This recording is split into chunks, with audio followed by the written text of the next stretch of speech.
Bienvenue aux actualités TVCO. Au sommaire pour vous cette semaine, difficile gestion des ressources humaines à Maisons-Mères. Chalets et camping affichent presque complet pour l'été prochain. Lucien Rodrigue, candidat du PQ dans Charlevoix.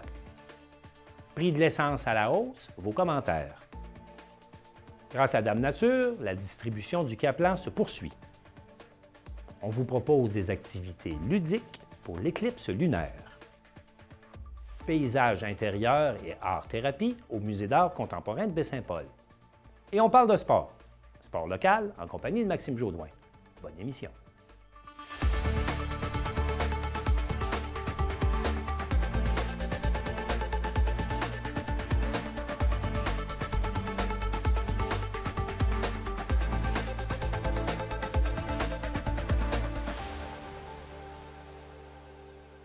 La question de la gestion des ressources humaines à Maisons-Mères refait surface dans l'actualité cette semaine.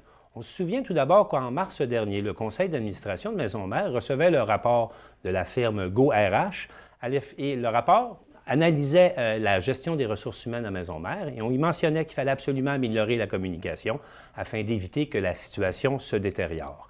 Alors voilà qu'on apprend cette semaine que 2 ressources importantes de Maisons-Mères ont quitté, ont démissionné.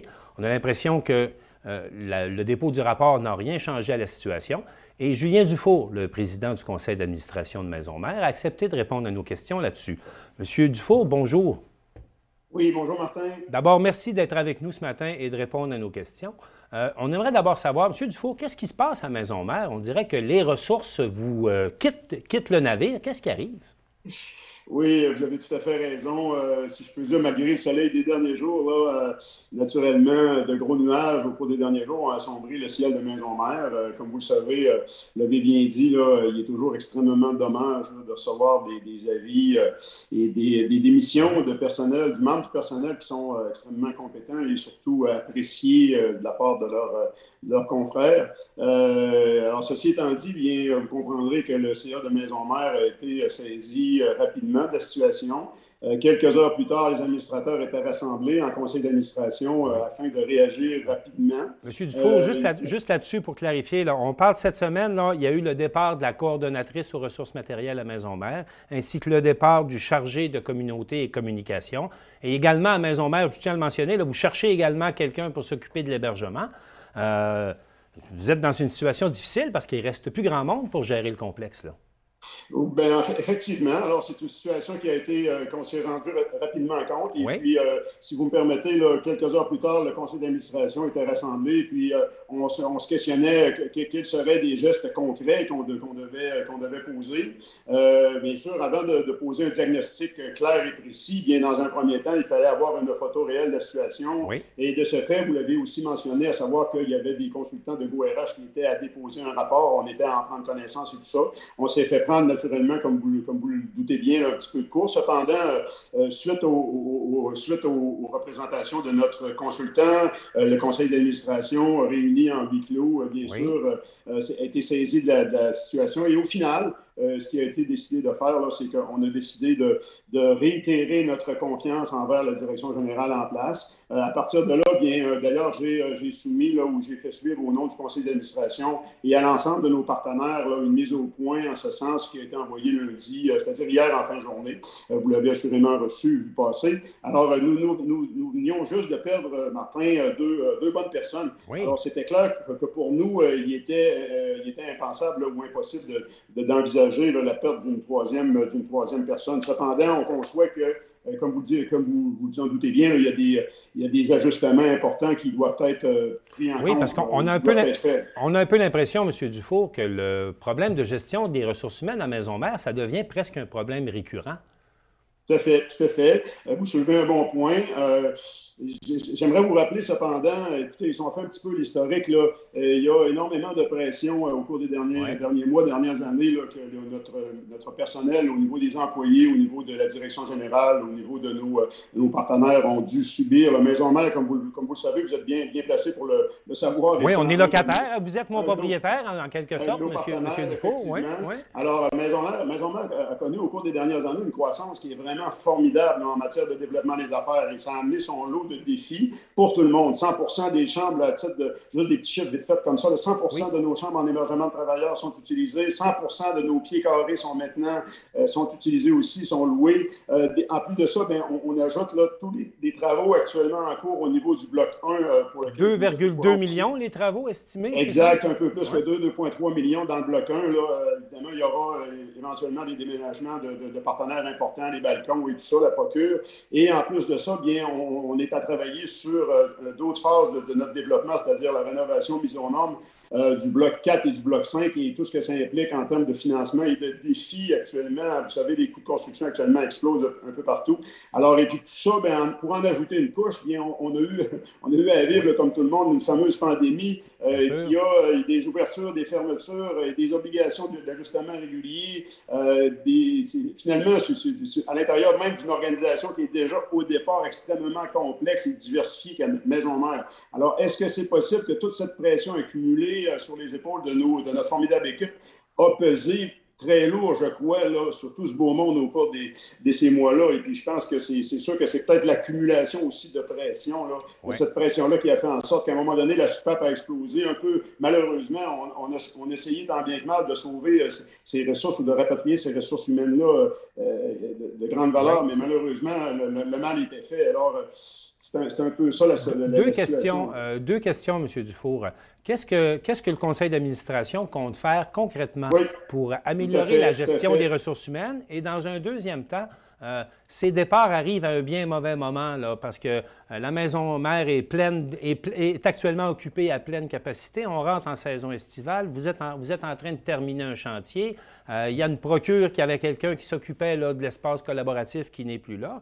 Donc, mes deux questions, là. Qu'est-ce qu'on fait pour améliorer les RH? Et puis, qu'est-ce que le conseil d'administration a décidé de faire? Parce qu'on s'en vient en saison haute et vous êtes en pénurie de personnel, notamment là, à un niveau assez élevé, parce que c'était des gens qui coordonnaient des activités à Maison-Mère. Alors, qu'est-ce qu'on fait dans ces deux cas-là? Oui, tout à fait. Alors, nous, ce qu'on s'est rendu compte, c'est qu'il fallait absolument mettre en place des mesures pour mieux accompagner notre directrice générale qui fait déjà, comme je l'ai dit tantôt, un travail exceptionnel. Alors, ce qu'on a fait, nous autres, il fallait mieux le supporter. Ce qu'on va faire, c'est que dans un premier temps, on envisage l'ajout de ressources supplémentaires en ce qui est trait, par exemple. Est-ce que ce sera l'ajout d'une directrice adjointe? Est-ce que ce sera une direction de ressources humaines? Bref, il y a quand même une opportunité qui se présente à nous, à savoir là, être capable de réorganiser toute l'équipe de direction générale. Oui, parce que vous l'avez dit, le mandat est très lourd, là. Puis on comprend que le mandat est très lourd. Cette lourdeur-là ne facilite pas le climat de travail, là, quand même. Oui. Tout à fait. Puis, tu sais, est-ce que c'est trop lourd pour une seule et même personne? Alors, visiblement, je pense que oui, on est rendu là. Alors, à partir de là, bien, de façon rapidement, là, dès lundi, alors, un professionnel de GoRH, c'est-à-dire notre consultant en ressources humaines, sera sur place à Maison-Mère. Et dans un premier temps, il rencontrera individuellement, ça c'est important, individuellement, chacun des employés sera rencontré afin que ceux-ci puissent se manifester sur le sujet. Et puis, suite à ça, bien, il y aura beaucoup de suivi là-dessus. Là. Les employés seront partie prenante des recommandations qui seront faites par la firme GoRH sur la réorganisation éventuelle ou une réorganisation envisagée. On va soulever. Ensuite de ça, bien, qu'est-ce qu'on fait pour cet été? Oui. Comment on s'organise? Ça va être fait rapidement. Et puis déjà, on a soumis une liste de candidats pour assurer l'intérim et pour faire en sorte que Maison-Mère continue de fonctionner bien pour l'été qui s'en vient, qui s'annonce, comme vous l'avez dit, là, très, très achalandé. Alors, c'est un peu tout ça qui est en place actuellement. Alors, M. Dufour, je voudrais rappeler d'abord que vous agissez bénévolement comme président du conseil d'administration. Alors, je souligne votre dévouement, particulièrement cette semaine, et je vous remercie d'avoir été avec nous ce matin pour répondre à ces questions qui sont délicates, mais qui est importante d'aborder.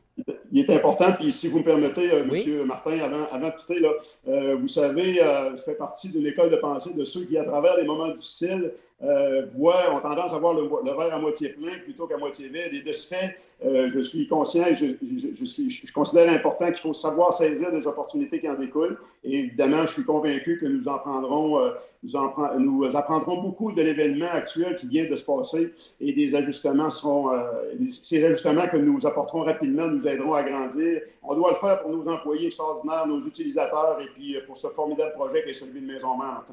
Bien, M. Dufour, merci beaucoup et on vous suivra là-dessus. Bonne chance.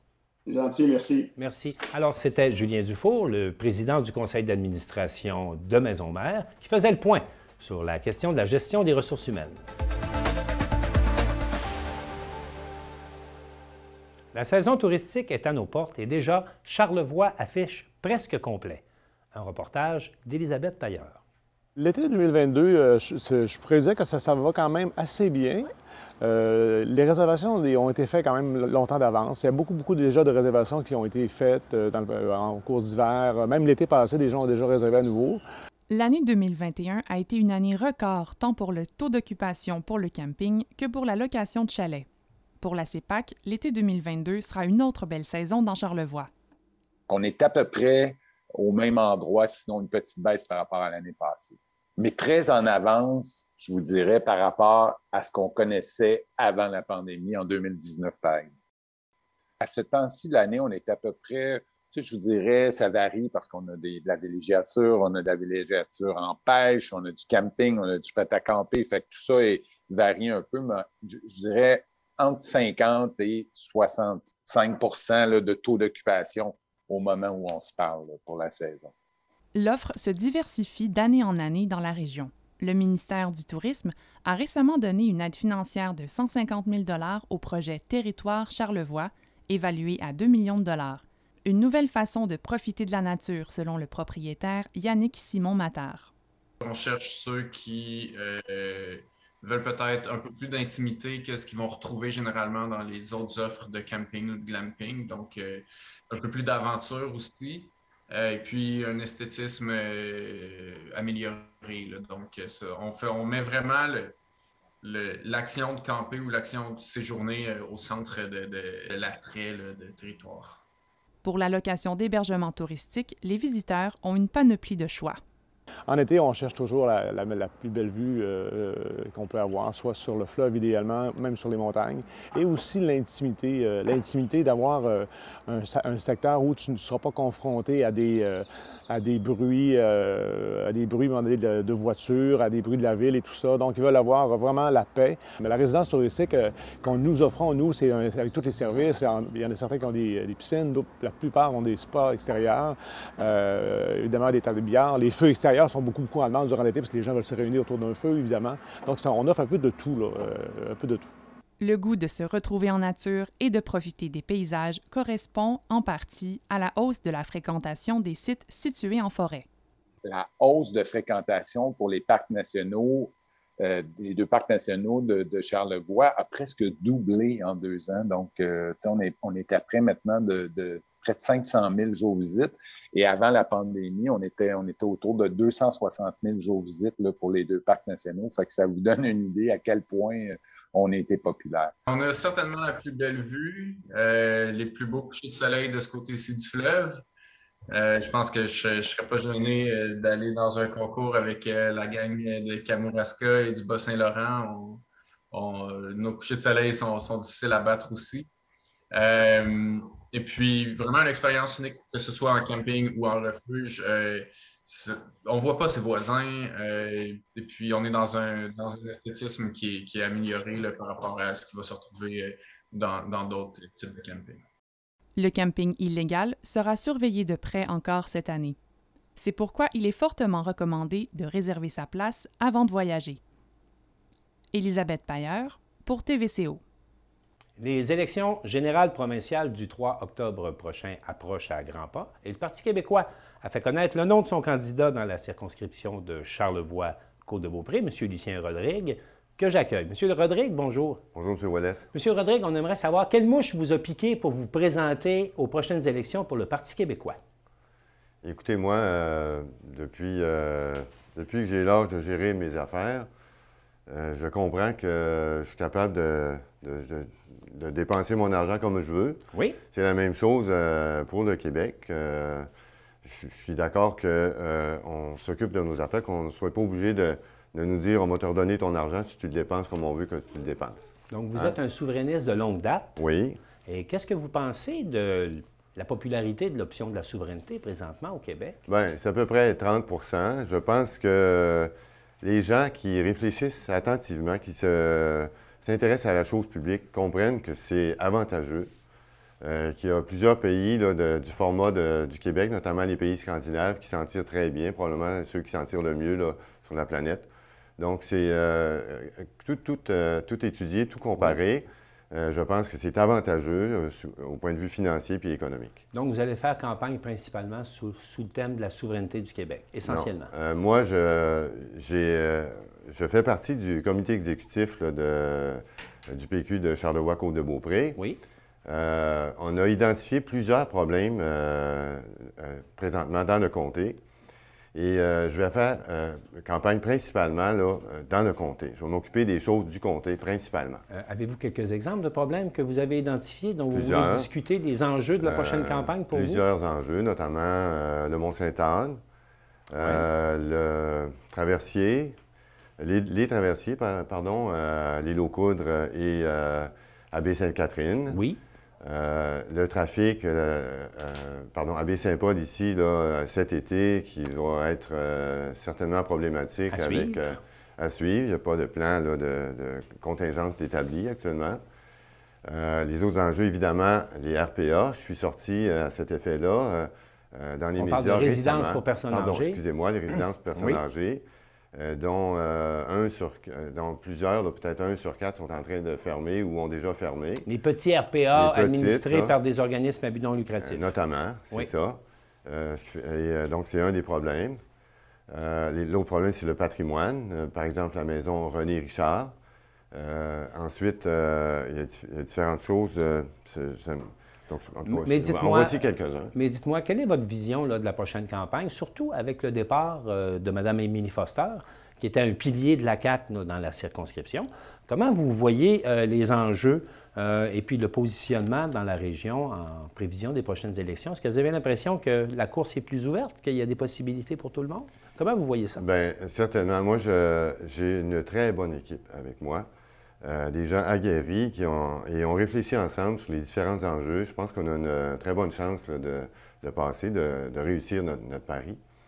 Et je voudrais quand même remercier Mme Foster pour s'être impliquée pendant 4 ans, pour avoir servi là, la cause publique comme ça. Et je pense que, en tout cas, notre opinion elle va être différente de celle qui a été présentée à date. Là. On a des solutions qui sont différentes. J'en ai parlé pour les résidences pour personnes âgées. Qu'est-ce que vous suggérez là-dessus? Bien, comme vous avez peut-être vu dans les journaux, nous autres, ce qu'on voit, c'est que c'est la main-d'œuvre qui actuellement est en difficulté. Alors, c'est de sécuriser là, la main-d'œuvre présentement dans les RPA, organiser des meilleures conditions, faire en sorte que ce soit pérenne pour eux autres, parce que présentement, ils ont des revenus quand même un peu moins bons qu'ailleurs. Ils se font courtiser par d'autres résidences qui sont plus payantes pour eux autres, qui ont une sécurité d'emploi meilleure. Donc, il faudrait sécuriser la main-d'œuvre. On pourrait, par ailleurs, associer là, les RPA qui sont gérés par des OSBL aux organismes, là, non pas aux organismes, mais aux programmes qui sont déjà en place au gouvernement. Vous êtes urgentologue de profession, vous pratiquez depuis plus d'une trentaine d'années. 35 ans. 35 ans. Oui. Quelle est votre vision de la gestion de la pandémie à partir de l'intérieur de la machine où vous êtes? Comment vous trouvez la gestion de la pandémie qui a été faite par le gouvernement Legault? Écoutez, c'est peut-être une des mauvaises gestions de l'Occident, du monde occidental. Ah oui, et pourquoi? 15 000 morts maintenant qu'on est rendu. Hein? Qu'au début, la main-d'œuvre passait d'une résidence à l'autre, transférait le virus à l'autre. On n'a pas écouté des gens qui étaient déjà habitués aux pandémies, comme les gens qui ont travaillé, par exemple, pour Médecins sans frontières, qui voient des épidémies, qui gèrent des épidémies. On n'a pas fait du tout là, ce qui devait être fait, c'est-à-dire isoler les endroits contaminés. Donc, on s'est aperçu qu'il y avait des résidences qui étaient en difficulté. On n'est pas intervenu. On s'en est aperçu tard, puis quand même, on n'est pas intervenu. Il y a eu une commission toute récente là, qui nous dit qu'on aurait pu intervenir, puis que personne n'est responsable là, de la mort de tous ces gens-là. Donc, je pense que c'est une des mauvaises gestions là, du monde occidental. Maintenant, comment vous voyez l'évolution du système de santé depuis 35 ans? Nous, on a l'impression que ça ne cesse de se détériorer. Est-ce que c'est la vision que vous avez de l'interne après 35 ans de pratique? Écoutez, le système de santé est trop centralisé, hein, beaucoup trop centralisé. Regardez, le CIUS, là, le Centre intégré universitaire de santé et des services sociaux de la capitale nationale, Gère l'hôpital de Baie-Saint-Paul. Gère l'hôpital de Baie-Saint-Paul, gère l'hôpital d'Amalbaie. Pour acheter un crayon à Baie-Saint-Paul, il faut demander à Québec. Pour acheter un crayon à Amalbaie, il faut demander à Québec. Je peux vous donner un exemple. On avait une machine à faire réparer. Je travaillais aussi avant à Port-Neuf, à Saint-Raymond. J'étais chef de service là-bas. On l'a envoyé faire réparer au CIUS. C'est un appareil d'échographie. Finalement, on a dit s'il manque une pièce, on a fait venir la pièce, perd la pièce, on a perdu l'appareil pendant 3 mois. Donc, c'est beaucoup trop centralisé. Et c'est reconnu là, dans la gestion des établissements que des hôpitaux d'un certain format, comme par exemple 2 à 400 lits par hôpital, c'est l'idéal. Au-delà de ça, il y a une perte d'économie d'échelle, puis c'est beaucoup trop gros. Donc, c'est ça que je voudrais dire, qu'il faudrait décentraliser. En terminant, quel genre de campagne comptez-vous mener? Écoutez, moi, j'ai toujours été à l'écoute de mes patients. Je leur demande, évidemment, qu'est-ce qu'ils ont, j'essaie d'écouter ce qu'ils me disent, leurs symptômes, pour leur offrir le meilleur soin. Mais je m'intéresse aux gens, je leur demande qu'est-ce que vous faites dans la vie, ça fait longtemps que vous faites ça, mais où ça? Je m'intéresse aux gens depuis toujours, mais là, je voudrais m'intéresser davantage au milieu, où est-ce qu'ils sont. Fait que je vais toujours être à l'écoute des gens. Et puis, nous autres, on va se prononcer sur je vais m'occuper principalement des enjeux de la région, du comté. On va se prononcer en temps et lieu pour que les gens puissent exercer un vote éclairé. Bien, Lucien Rodrigue, merci d'être venu nous voir ce matin. On vous souhaite une bonne campagne et on vous dit à la prochaine. Merci, M. Ouellet. Merci. Merci. Alors, c'était Lucien Rodrigue, le candidat du Parti québécois dans la circonscription de Charlevoix-Côte-de-Beaupré.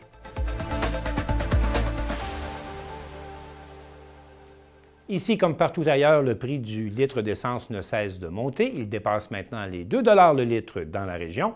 Qu'en pensent les citoyens? Nous sommes allés à leur rencontre.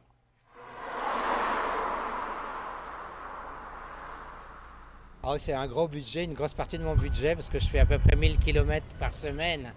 Donc, ça fait beaucoup d'argent.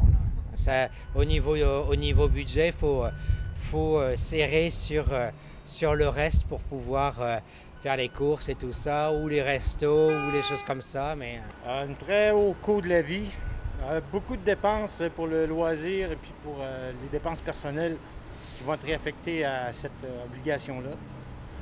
Beaucoup de restrictions aussi. C'est rageant. C'est volumineux, hein? J'imagine que le monde, ça va se laquer certains. Oui. Hein? Ça n'a plus de bon sens, là, hein? Faut en mettre, vous marchez un peu, mais pas plus. Tu veux aller faire un voyage, il n'y a pas question. On va attendre. Ça baisse, ça fait là. Ça coûte cher pas mal. Puis, je voyage, je travaille sur la construction, fait que faut que je voyage quand même pas mal. Fait que c'est une grosse partie de mon budget.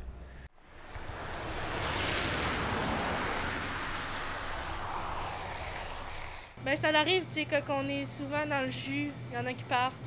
Mais ça, faut qu'on fasse ça très, très attention, souvent parce que le gaz a monté.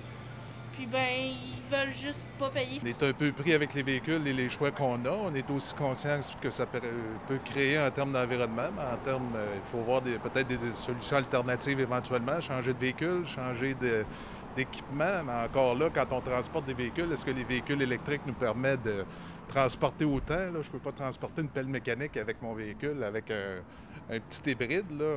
Je pense que la technologie doit encore un peu plus évoluer, quoi. Les gens les plus pénalisés, c'est les gens des régions. Parce que vivant un peu loin, même moi j'habite à Baie-Saint-Paul, mais un peu à l'extérieur, je suis à 9 km, mais les allers-retours 2 fois à Baie-Saint-Paul, c'est 40 km par jour, quoi. Si ça continue d'augmenter, oui. Puis là, je suis en train de passer justement, ce bazou-là, il va peut-être être changé pour un hybride, là.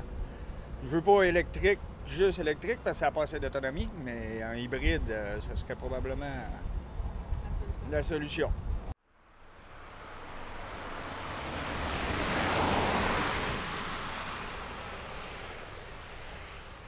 Bien, nous, on le vit à tous les niveaux, que ce soit personnellement, la pression. Les employés viennent de plus loin que simplement la rue d'à côté. Fait que déjà, les employés ont une pression au niveau financier pour venir travailler. On en entend parler.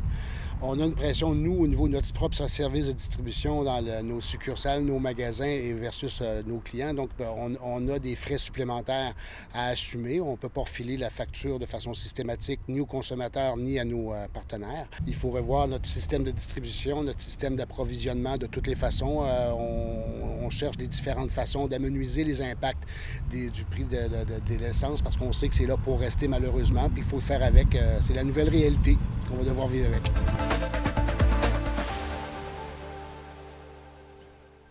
On va maintenant faire le tour des sujets d'actualité de la semaine. Élisabeth, après des ennuis avec la marée, on a finalement suffisamment de Caplan pour faire la distribution. Absolument, Martin. Et cette semaine, le Comité des citoyens a voulu remercier ses partenaires. Il y avait, entre autres, les gens de Martin Tremblay Meubles, Mazda, Hyundai et même Galerie Iris. Et on a rencontré sur place Daniel Laforêt, qui est bénévole, qui nous a expliqué donc l'aide précieuse de tous ces gens. On peut l'écouter. On est très fiers en tant qu'équipe de bénévoles et avec la contribution des commanditaires et naturellement de nos deux pêcheurs, M. Mailloux et puis Mme Gauthier, d'offrir ce poisson à la population de Charlevoix. C'est une cause qui nous tient à cœur et la pêche à la fascine, c'est une tradition ancestrale qui vient des Amérindiens qui nous ont montré comment pêcher de façon écologique déjà à cette époque-là, ce qui est très pertinent pour le 21e siècle. Donc, on est fiers de continuer cette cause qui nous va durer tant que le ministère n'aura pas donné l'autorisation aux pêcheurs de pêcher le Caplan dès qu'il se présente. Élisabeth, la mobilisation de ses partenaires a permis d'offrir et d'aller rencontrer combien d'aînés avec des sacs de Caplan? On parle de 300 sacs de 3 livres qui seront distribués. Donc, 300 adresses dans Charlevoix. Exactement. Puis, rappelons que cette fin de semaine, Dame Nature n'a pas été aussi généreuse. Donc, la distribution se poursuit pendant les prochains jours. Et d'ailleurs, à noter qu'il n'est plus possible de faire de commandes. C'est déjà complet. Parlant de Dame Nature, là, on a une super éclipse de lune le 15 mai. Absolument. Alors, le Club d'astronomie de Charlevoix organisait une activité le 12 et va organiser une activité le 15 mai pour l'observation de cette éclipse. Et le but du Club d'astronomie, c'est vraiment d'organiser des activités et des rencontres mensuelles avec les membres à la Malbaie et à Baie-Saint-Paul. On a rencontré M. Lacombe. On peut l'écouter.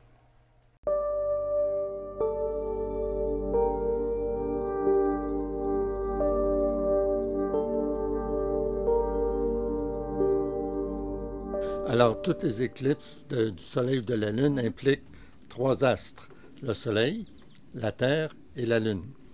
Et on sait que la Lune tourne autour de la Terre. Et donc, quand la Lune est entre le Soleil et la Terre, il y a possibilité d'une éclipse du Soleil.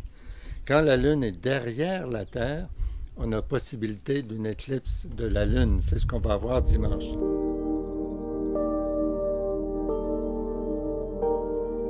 Alors, j'aurai le plaisir de donner une conférence sur la Lune. C'est à 6h30, donc assez tôt en soirée. Mais la conférence va porter vraiment sur la Lune sous toutes ses coutures. Alors, on va voir la Lune et je vais évidemment parler de l'éclipse.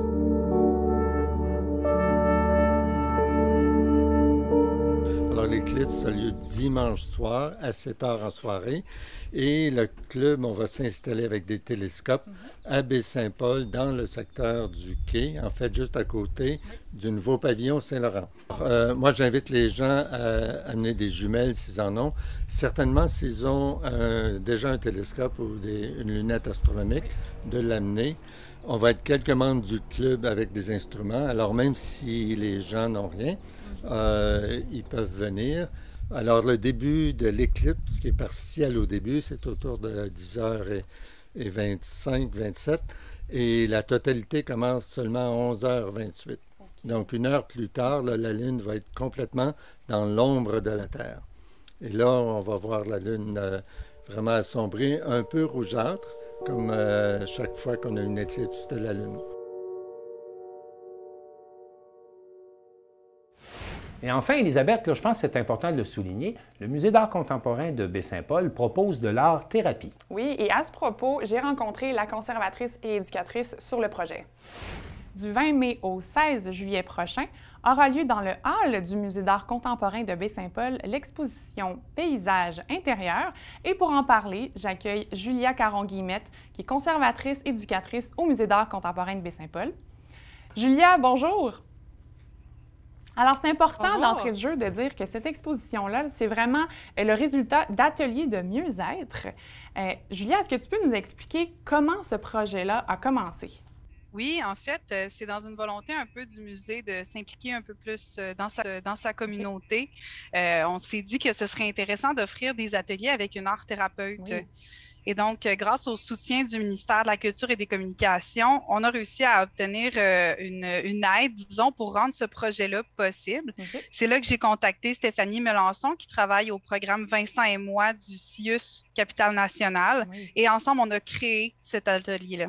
OK. Donc, c'est vraiment parti, si je comprends bien, de l'exposition qui est là au musée. C'est bien l'exposition Passage?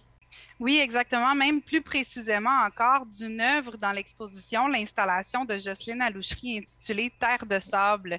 Donc, c'est une œuvre qui nous a beaucoup inspiré, Stéphanie et moi, et qui a donc été à l'origine de l'atelier de création, de l'atelier de mieux-être. Et qui participe à cet atelier-là? Qui va finalement nous faire découvrir leur talent? Donc, ce sont des participants des programmes, en fait, de l'Association des personnes handicapées de Charlevoix et de l'Éveil charlevoisien. Donc, ce sont des gens qui se sont inscrits à notre atelier et qui se sont adonnés non seulement à la visite interactive avec moi, où on a un peu discuté des œuvres de notre exposition Passage, mais aussi qui ont fait leur création, leur paysage intérieur lors de cet atelier-là. Et puis, pour s'inspirer, donc, tu nous l'as dit, c'était l'œuvre qui est dans l'exposition Passage, mais est-ce qu'il y avait d'autres? Parce qu'on n'est peut-être pas habitué de voir ou d'entendre ce genre d'initiative, atelier de mieux-être. Est-ce que tu peux nous éclairer un peu qu'est-ce que ça signifie? C'est quoi un peu la trajectoire qui a été donc proposée à ces gens-là? Oui, en fait, à la base, dans l'art-thérapie, il y a les ateliers d'art-thérapie où on va plus offrir un suivi thérapeutique à travers l'art. Et il y a les ateliers de mieux-être où est-ce que ça peut être, disons, un atelier qui se donne de manière unique et qui est là pour, nous, dans notre cas, par exemple, c'était l'objectif de se familiariser avec l'art, la participation culturelle, la découverte artistique, permettre une expérimentation, l'observation, sensibilisation, des bienfaits aussi, se sensibiliser à c'est quoi l'impact positif que l'art peut avoir sur la santé, sur le mieux-être et aussi notre objectif, c'était de faire bénéficier de nos ressources aux différents participants pour qu'ils puissent poursuivre leur exploration au quotidien, trouver un soutien à travers l'art. Donc, non seulement il y avait l'atelier, mais aussi à la fin, les participantes repartaient avec une trousse de création pour qu'ils puissent vraiment bénéficier de tout cette beauté-là que l'art peut apporter dans la santé et le mieux-être. Donc, vraiment un bagage, finalement, que vous leur laissez pour la suite également. On a essayé, en tout cas. Puis, Julia, qu'est-ce que ça signifie pour le Musée d'art contemporain, ce genre d'implication-là? Je crois que pour nous, c'est vraiment une première étape dans une implication plus communautaire, d'aller vraiment vers les gens de Baie-Saint-Paul et de devenir un musée qui est plus accessible. Le musée, l'art, c'est pour tout le monde, mais des fois, c'est au musée à faire les premiers pas pour vraiment rendre ça accessible à tous. Absolument. Et est-ce que dans le futur, vous pensez à d'autres projets? Est-ce qu'il y a d'autres projets à venir? Bien, en fait, on est en train de mettre sur pied un programme d'accessibilité du musée où les organismes communautaires vont pouvoir justement prendre rendez-vous et en fait se voir offrir une visite guidée gratuite avec moi de l'exposition vedette ou des expositions permanente, des autres expositions en place. Donc, encore une fois, dans cette volonté-là d'être plus accessible, d'être vraiment, de faire preuve d'ouverture envers tout le monde. Donc, si vous nous suivez, ça devrait apparaître très bientôt sur notre site Internet. On va avoir un formulaire d'inscription qui va être disponible sous peu. Génial. Donc, on reste vraiment à l'affût de tout ça. Donc, je rappelle aux gens qui nous écoutent, donc l'exposition Passage est toujours au Musée d'art contemporain, exactement. Et pour voir cette exposition-là, c'est vraiment à partir du 20 mai prochain.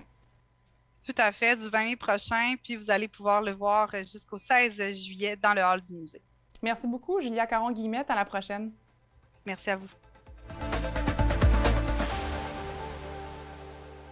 On parle maintenant de sport local, en compagnie de Maxime Jodoin. Maxime, bonjour. Bonjour, Martin. Maxime, la saison de golf est lancée dans Charlevoix. Oui, et on est très contents parce qu'en plus, il fait beau, donc à quoi de plus plaisant que d'aller profiter de la nature en faisant du golf. Oui. Donc oui, la bonne nouvelle, c'est que depuis le 11 mai, les 2 terrains à la Malbaie sont maintenant ouverts. Là, je parle du Murray Bay et du manoir Richelieu, comme on peut apprécier le magnifique terrain du manoir Richelieu. À côté du fleuve, là, c'est une vue formidable. Et l'autre bonne nouvelle, c'est qu'à compter de ce samedi, donc au moment où on se parle, ce samedi, le golf de Baie-Saint-Paul également, qui sera le 3e terrain ouvert, ce qui veut dire que dans les prochains jours, tout Charlevoix, les terrains de golf vont être disponibles à la population. Et les terrains de golf de Charlevoix ont connu beaucoup de succès grâce à la pandémie. Oui, même parce que le golf, avant la pandémie, était un petit peu en déclin qu'on avait compté. Et là, avec la pandémie, le golf, ce qui est arrivé, c'est que c'était un des seules activités publiques qui était ouvert à la population. Et l'an dernier, on peut compter 65 000 rondes qui ont été jouées. Ça, je ne sais pas, c'est pour du golf. Dans la région, il y a eu 65 000 rondes de golf. Oui, donc honnêtement, c'est beaucoup. Je ne sais pas si vous savez, là, mais c'est extraordinaire. Puis même, on a battu un record l'été dernier. Et là, je pense que ça a apporté un regain. Puis le golf a connu une croissance. Donc, pour les golfeurs, c'est une très bonne nouvelle. Par ailleurs, on apprend là, que le centre de plein air des Sources Joyeuses se lance également dans le vélo de montagne. Encore une offre supplémentaire dans le vélo de montagne. Oui, on ne lâche pas le vélo dans Charlevoix, ça va très bien. Ça roule, ça roule. Ça roule, oui. La bonne nouvelle, c'est que la Ville de la Malbaie, eux, avec plusieurs partenaires, dont Tourisme Charlevoix, ils vont investir prochainement 66 000 $ justement pour aménager des nouveaux sentiers de vélo. Donc là-dessus, et ça, c'est le but. Pourquoi est-ce qu'on fait ça? On voit des gens qui aménagent ça, là, qui tapent la terre. Et voilà, donc on est en train de travailler les sentiers. Ça, on fait ça dans le but de pouvoir opérer les sentiers sur 4 saisons. Et ça, le maire de la Malbaie, Michel Couturier, lui, bien évidemment, il est très content de pouvoir offrir tout ça à sa population, finalement.